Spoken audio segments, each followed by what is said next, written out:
Bismillahirrahmanirrahim. Assalamualaikum warahmatullahi wabarakatuh. Pemirsa yang dirahmati Allah, marilah kita simak ceramah dari Buya Syakur Yasin dengan tema Rahasia Takdir Qada dan Qadar. Sebelumnya marilah kita bersolawat terlebih dahulu. Allahumma sholli ala Sayyidina Muhammad wa ala ali Sayyidina Muhammad. Marilah kita doakan semoga almarhum Buya Syakur Yasin diberikan tempat terbaik di sisi Allah Subhanahu wa Ta'ala. Amin ya rabbal alamin. Ya begini, Baridin kongkon disuruh naik ke panggung, Bokwangsi naik ke panggung, Mamadam naik ke panggung, Gemblung naik ke panggung. Lalu mereka bertanya, apa peran apa yang harus saya mainkan? Kata sutradaranya, ya terserah kamu, milih sajalah. Apa peran yang harus saya mainkan? Lalu kata di dalangnya, ya terserah, saya kamu berikan kebebasan memilih peran apa yang sesuai dengan kemauanmu. Kayak ada ceritanya enggak?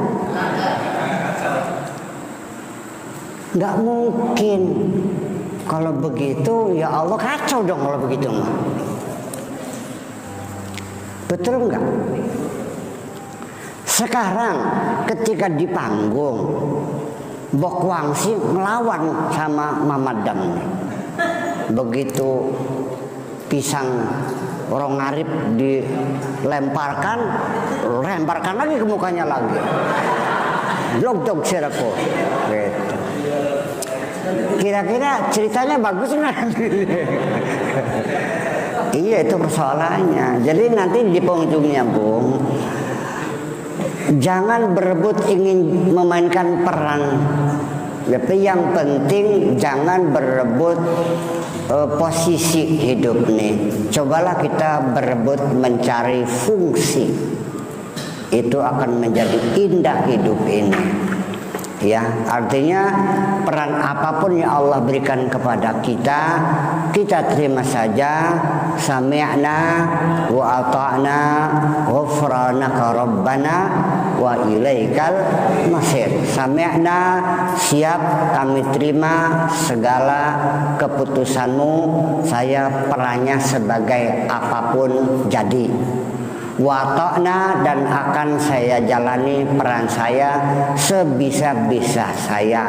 Nanti dalam bermain ada kesalahan, ya ghufranaka, yang minta ampun kepadamu ya Allah.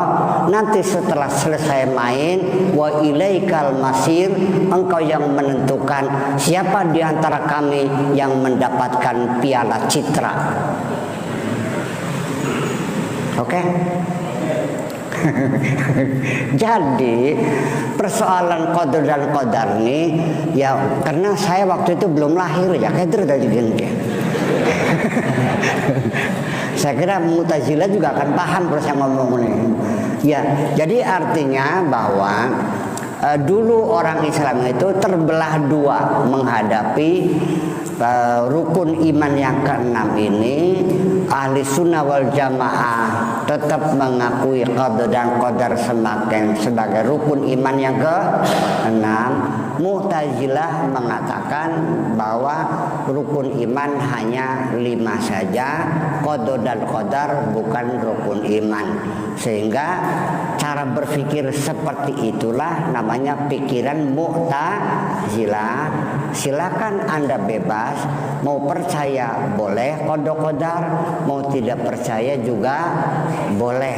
Dan sampai sekarang Mu'tazilah tidak dikafirkan oleh siapapun. Tetap mereka dianggap orang Islam.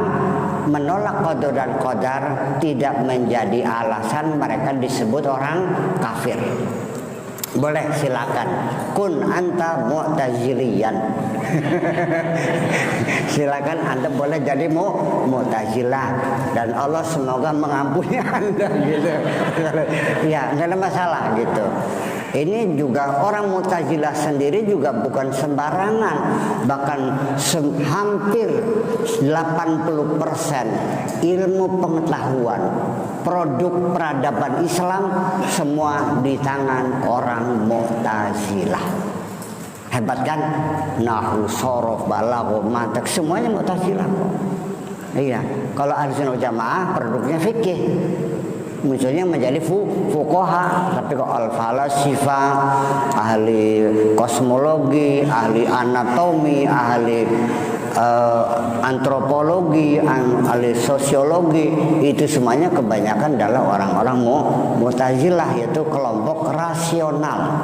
Ya, mereka itu menolak adanya dogma agama. Mereka lebih berpegang pada rasionalitas dalam memahami agama ini.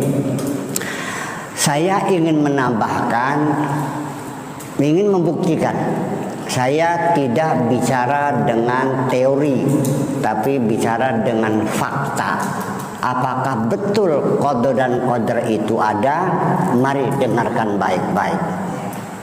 Saya namanya siapa?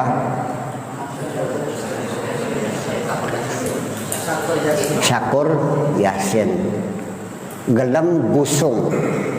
Ini bukan pilihan saya.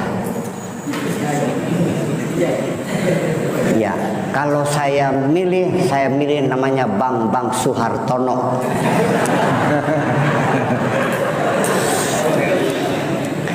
Dan profil saya kecil mungil, tidak kayak Kang Arif ya, doglong. Kalau saya milih seperti Kang Arif ini, ya kan. Tetapi untuk melerai hati saya munculkan peribahasa little is beautiful. Iya. Saya jadi lelaki juga bukan pilihan saya. Saya lahir dari Ibu Haji Jenab juga bukan pilihan saya. Lahir hari Sabtu juga bukan pilihan saya. Lahirnya menjelang subuh juga bukan pilihan saya. Tanggal 2 bulan Februari tahun 1948 juga bukan pilihan saya. Saya katakan sesungguhnya, demi Allah, saya belum pernah mengisi daftar formulir kehadiran di bumi ini.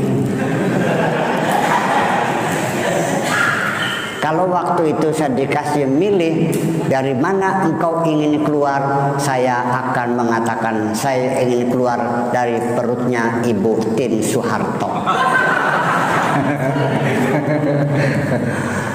Semua penyakit yang datang kepada saya juga saya tidak pernah memilih. Sampai nanti ketika saya harus kembali kepada Allah, jalannya tidak mau memilih. Biarkan Allah yang memilihkan.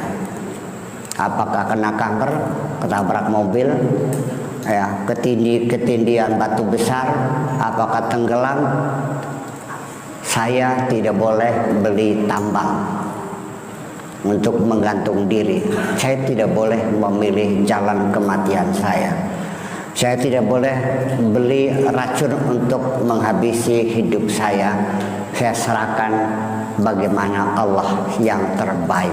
Siap, sami'na wa ata'na ghufranaka rabbana wa ilaikal masir. Yang saya tanyakan, apakah sama saya dengan bapak-bapak semua? Sama enggak? Ada yang beda enggak di sini? Barangkali ada yang lahir atas dasar pilihannya. Ya sudah. Tetapi kendati demikian, kita tetap tidak tahu apa takdir kita. Kita tidak tahu. Baru kita tahu setelah terjadi. Setelah kita ketabrak, kita katakan ini adalah takdir. Kalau belum terjadi, ya belum bisa mengatakan apa namanya. Jadi kalau pengen tahu takdir Allah, ya kalau menang nyoba bedingin. Terima kasih.